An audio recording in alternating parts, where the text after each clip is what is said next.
I had the awe of God from a young age. I mean, I'm just getting goosebumps thinking about it.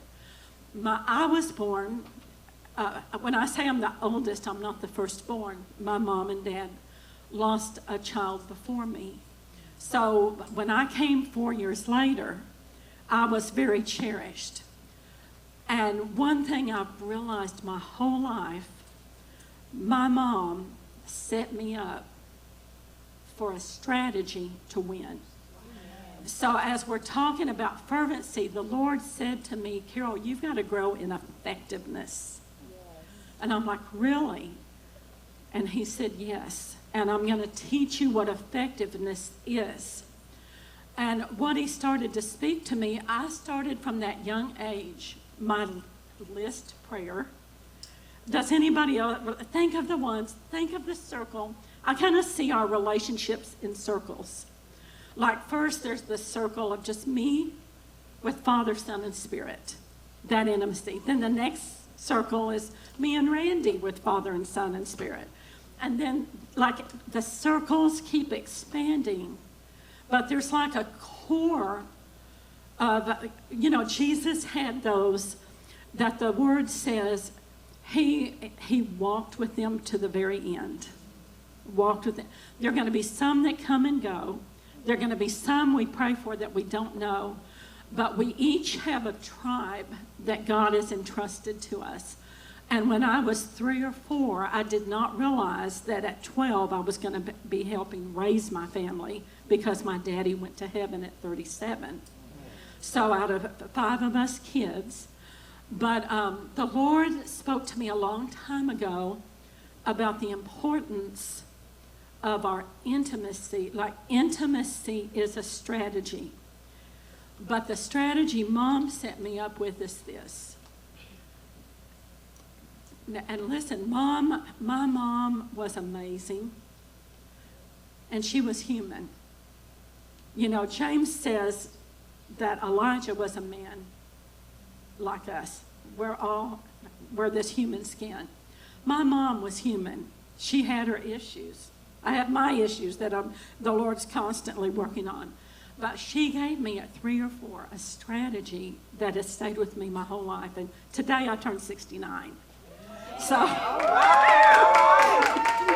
God.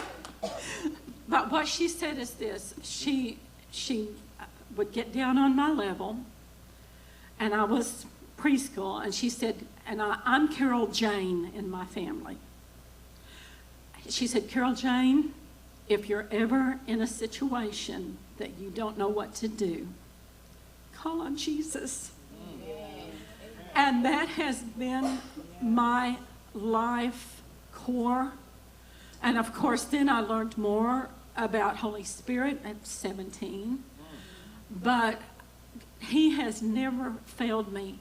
But I thought my mom was a genius in terms of IQ. Now, she got delivered of stuff in the very end stage of her life because she was Baptist. And she knew the word inside and out, but she was an abused child. And they used to have to sleep with newspapers around their bed because their mother was mentally ill and would try to kill them in the middle of the night. And so my mom had a lot of wounding, but she had a heart. She was true in her devotion, true in her steadfastness. But she gave me that strategy. And so then more recently, the Lord was speaking to me, Carol, he said, you think everything has to just come by a download. And of course, I'm strong in the Word. I used to go to bed before I could really understand loving God because my emotions were going through process. And I said, Lord, this Word, I love it, but I want you face to face. And he said, well, Carol, here's the thing. You're frustrated because you can't see me. But he said, I've already come. Now you have to come and worship me in spirit and truth. You've got to learn to commune with me spirit to spirit. And so the Lord impressed, start teaching what effective prayer is. And here's what I realized. My whole life, my different circles, I have prayed what you'd almost call a linear prayer.